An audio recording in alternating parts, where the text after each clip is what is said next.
Halo Sobat Noba, melanjutkan cerita dari episode sebelumnya ya. Semoga kalian suka. Sun Er tidak melangkah maju. Dia menatap Xiaoyan yang wajahnya penuh kebahagiaan.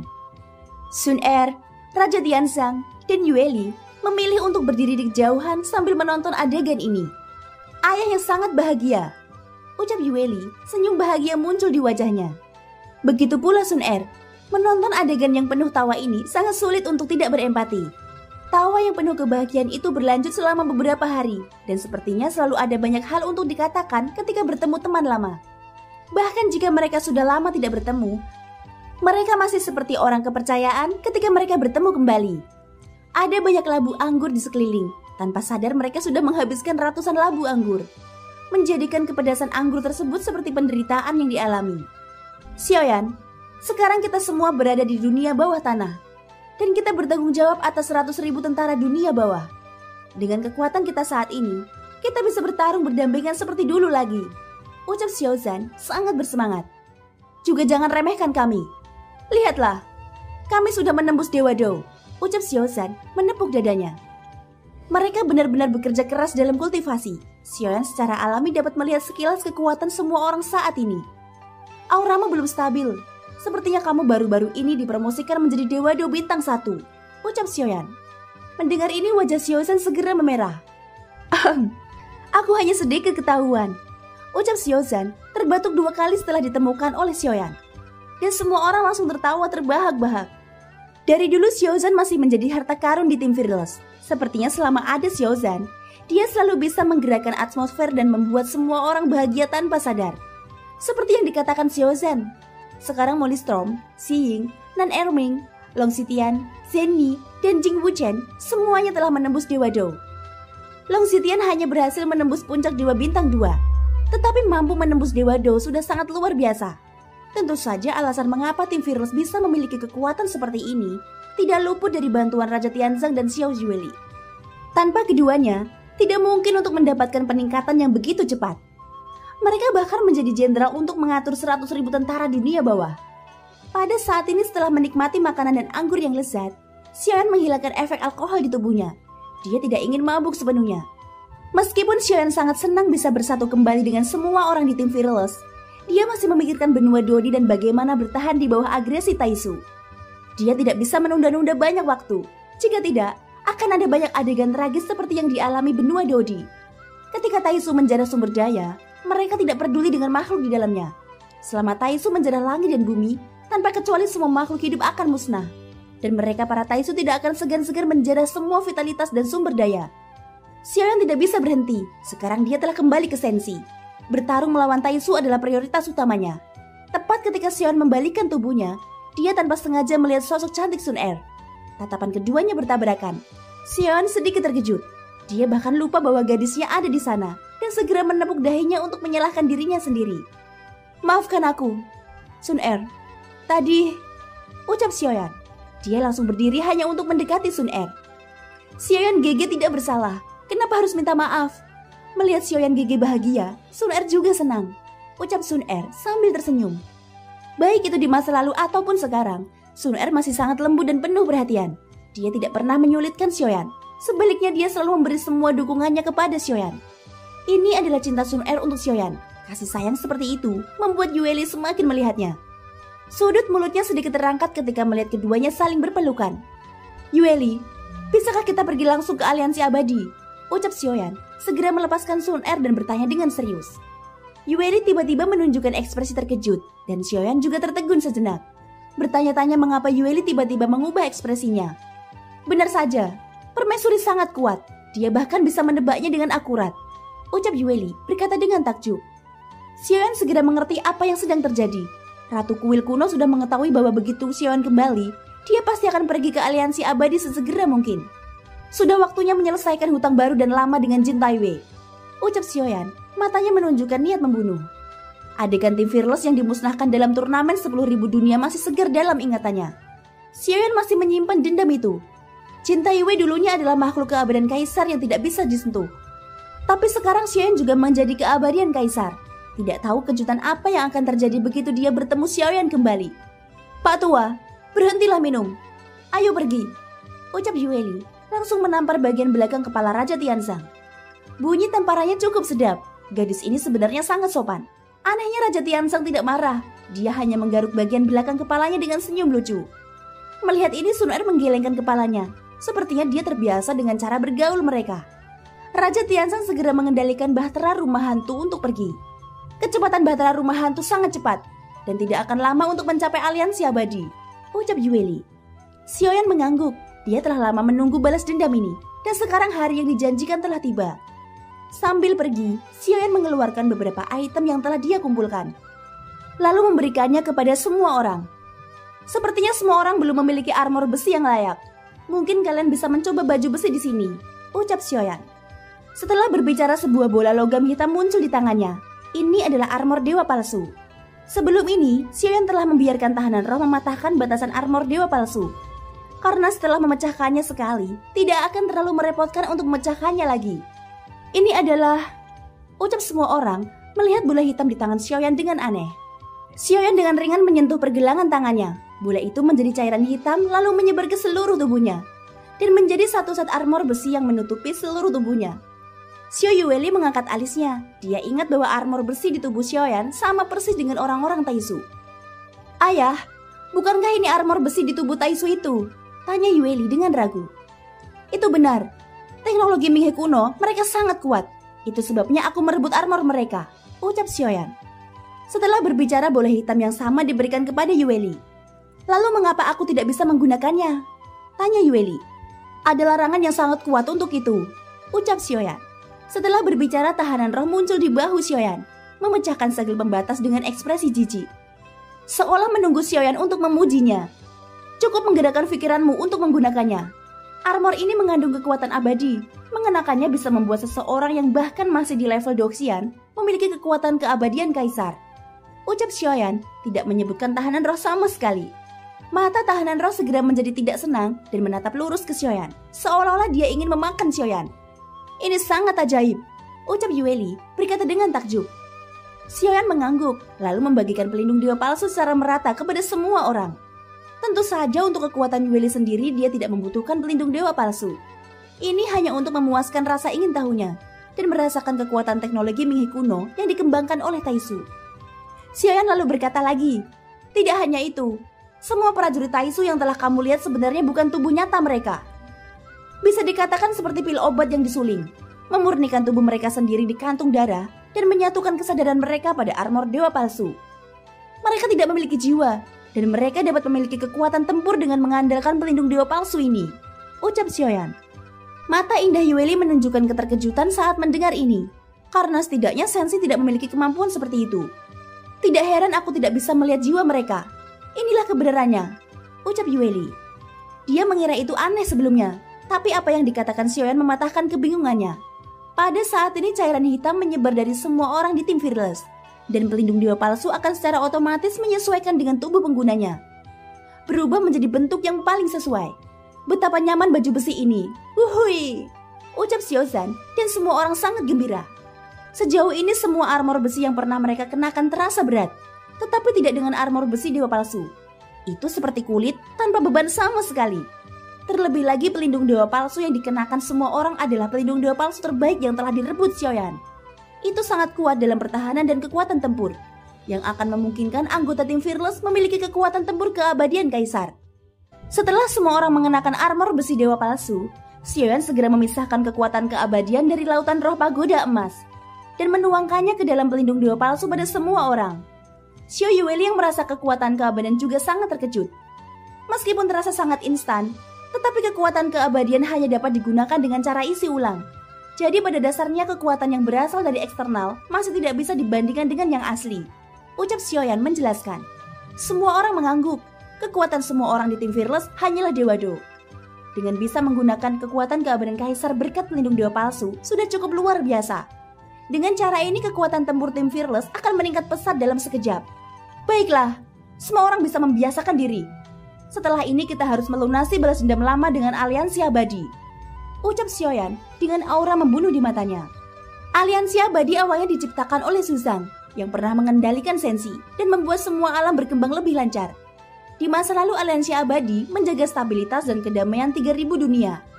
Tetapi aliansi abadi yang sekarang melakukan terlalu banyak hal yang keterlaluan dan bahkan menjara sumber daya secara terang-terangan.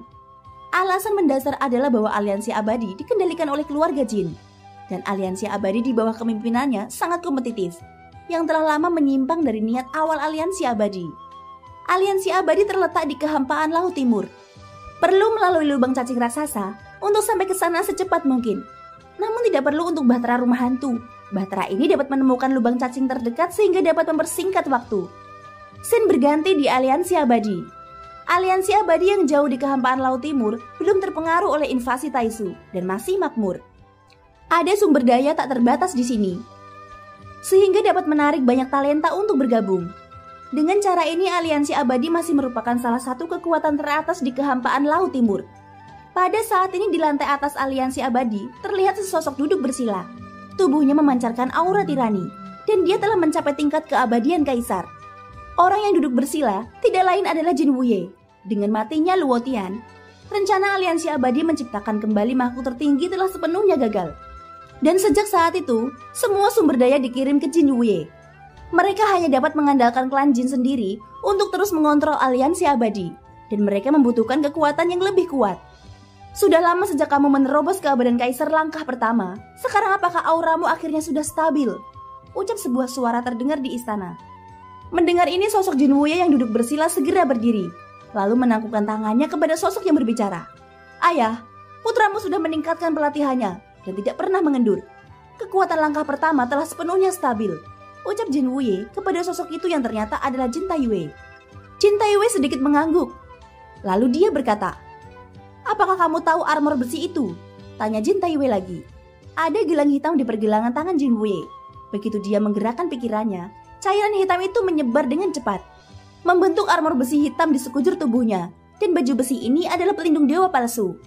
Taisu memberi kami 10 keping pelindung dewa palsu. Selama kami memanfaatkan pelindung ini dengan baik, kami dapat meningkatkan kekuatan tempur kami ke beberapa tingkat. Ada banyak aktivitas di alam dewa kuno baru-baru ini, jadi aku khawatir akan ada tindakan tidak terduga, ucap Jin Taiwei. Ayah, dengan kekuatan kami, aku khawatir bahkan dengan baju besi ini kami tidak dapat bersaing melawan alam dewa kuno. Akankah Raja Roh dari Istana Surga Manusia membantu kami? Tanya Jin Wuye. Tidak hanya Istana Surga Manusia, tetapi sekarang Taisu juga akan segera datang sebagai pendukung kita. Jika alam dewa kuno ingin menyerang kita, maka Istana Surga Manusia dan Taisu pasti tidak akan duduk diam, ucap Jin Taiwei mengangguk. Selain itu, jika alam dewa kuno ingin menyerang kita, itu sudah dilakukan sejak dulu. Mengapa menunggu sampai sekarang?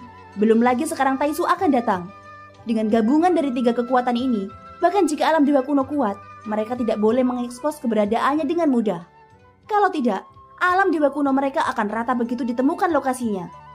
Ucap Jin Taiwei lagi dengan kekejaman di matanya. Itu benar, alam dewa kuno tidak akan menjadi ancaman bagi kita, ucap Jin Wuye. Setelah memikirkannya, Jin Wuye merasa bahwa alam dewa kuno tidak mungkin memicu aliansi abadi. Namun aku mengetahui dari Istana Surga Manusia bahwa reinkarnasi Zuzang belum mati. Jika itu benar demikian, maka dia merupakan ancaman yang lebih besar bagi kita, ucap Jin Taiwei dengan sedikit cemberut. Di tanah hukuman dewa, Jin Taiwei pada akhirnya gagal menangkap Xiaoyan. Dia tidak tahu apakah Xiaoyan akhirnya musnah bersama tanah hukuman dewa atau pergi. Ini selalu menjadi pertanyaan Jin Taiwei. Semua warisan Luo Tian telah diambil, dan sejak saat itu dia tidak pernah mendengar informasi apapun tentang Xiaoyan. Tetapi semakin lama berlalu, semakin Jin Taiwei merasa tidak nyaman. Lapor pemimpin, sebuah bahtera besar telah muncul di langit aliansi abadi, ucap sesosok bergegas masuk ke istana dengan terburu-buru. Tapi sebelum orang itu selesai berbicara, terdengar suara teriakan keras di luar. Jin Taiwei, keluar! Teriak suara itu. Suara itu seperti guntur, karena mengandung kekuatan keabadian, itu bergema di seluruh aliansi abadi. Siapa yang berani berteriak seperti itu di luar? Ucap Jin Taiwei mengerutkan keningnya. Ini adalah pertama kalinya ada seseorang yang begitu berani meneriakinya seperti ini. Bawahan tidak tahu, itu adalah bahtera hitam. Orang yang berteriak memegang penggaris hitam besar. Aku belum pernah melihatnya sebelumnya, ucap seseorang yang datang melapor menggelengkan kepalanya. Penggaris hitam besar, ucap Jin Taiwei tertegun sejenak. Ini karena dia tidak pernah bertemu musuh yang memegang penggaris hitam besar. Ayah, aku memiliki kesan dengan seseorang bersenjata penggaris hitam besar. Dia pasti Xiao Feng, ucap Jin Wuye mendesis dingin, nadanya menjadi semakin keras. hampir tidak ada orang yang menggunakan penggaris tumpul sebagai senjata. Dan satu-satunya orang yang pernah dilihat Jin Wei adalah Xiaoyan. Selain itu dia memiliki ingatan yang mendalam tentang Xiaoyan.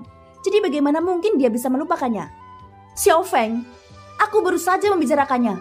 Dia tidak hanya masih hidup, tetapi bahkan berani datang secara langsung ke markas aliansi abadiku. Ucap Jin Taiwei, tiba-tiba jantungnya berdetak kencang. Dia yang selalu tenang, tidak bisa menahan keringat dingin di dahinya. Tampaknya dia benar-benar takut dengan apa yang akan datang.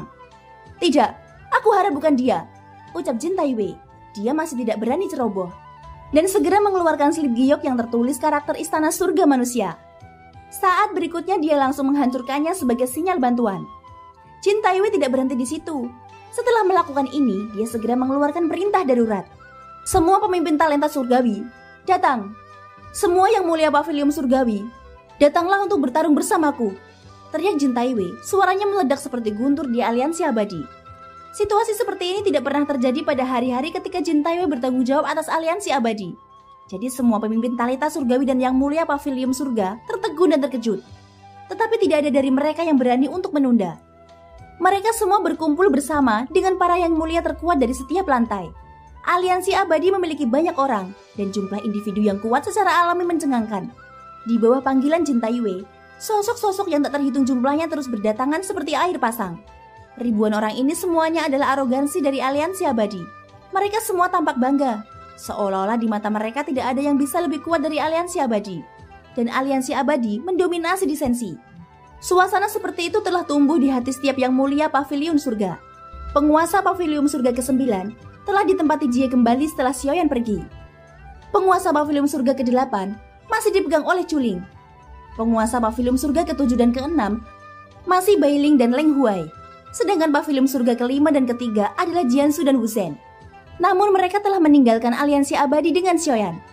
Adapun yang mulia pavilion surga kedua yang dimiliki Bai Xingyu, dia sudah tewas di tangan Xiaoyan dan digantikan dengan orang baru yang bernama Xizan.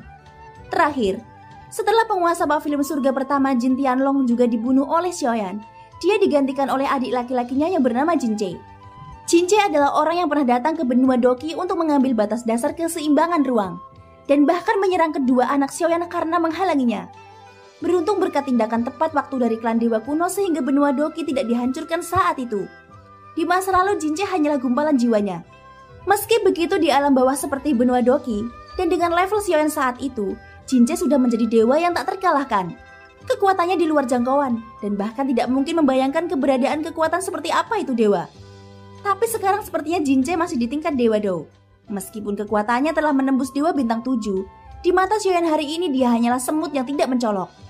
Sekarang saatnya bagi Jin Che untuk mengangkat kepalanya dan melihat Xiaoyan sebagai keabadian kaisar, yang sama sekali tak terjangkau olehnya. Hanya saja yang tidak diketahui Jin Che adalah bahwa tindakan acaknya saat itu benar-benar sangat diingat oleh Xiaoyan. Jin Che hampir membunuh kedua anaknya, dan balas dendam ini mungkin agak terlambat, tapi Xiaoyan tidak akan pernah lupa. Bahtera rumah hantu yang dikendalikan oleh Raja Tianzang sangat mendominasi. Itu langsung berhenti tepat di atas aliansi abadi. Orang-orang aliansi abadi dapat dianggap sebagai banyak arogansi di dunia atas. Tetapi mereka mungkin belum pernah melihat bahtera rumah hantu dari dunia bawah. Dan tidak ada rasa takut di mata semua orang ini. Sebaliknya mereka menganggap Xiaoyan dan yang lainnya sebagai provokator. Masing-masing dari pasukan aliansi abadi tampak galak, dan mereka siap menyerang kapan saja. Tujuan kedatangan Xiaoyan ke aliansi abadi adalah selain untuk balas dendam, juga untuk mendapatkan kembali aliansi abadi. Peran aliansi abadi tidaklah sepele. Memang benar di era ini tidak dapat mempengaruhi seluruh medan perang sama sekali. Dan itu tidak akan banyak membantu penyerangan Taizu. Tapi ini hanya kekuatan yang ditampilkan di permukaan aliansi abadi. Alasan mengapa aliansi abadi disebut aliansi adalah karena ia telah mengumpulkan bakat yang tak terhitung jumlahnya dari berbagai dunia. Dan bakat ini terhubung ke dunia di belakang mereka. Untuk melawan dunia asing seperti Taizu, seseorang tidak boleh menggunakan kekuatan satu orang. Jika seseorang dapat memerintah seluruh dunia Sensi, ini adalah salah satu syarat yang diperlukan untuk kemenangan. Xiaoyan kembali ke Sensi, jadi dia pasti punya rencana di dalam hatinya. Mengambil kembali aliansi abadi adalah langkah pertamanya untuk perang. Ratu Kuil Kuno juga menebak, dan tidak ada yang salah dengan langkah ini. Thank you guys sudah mendengarkan ceritaku sampai akhir. Semoga hari kalian menyenangkan. Sampai jumpa dan bye-bye.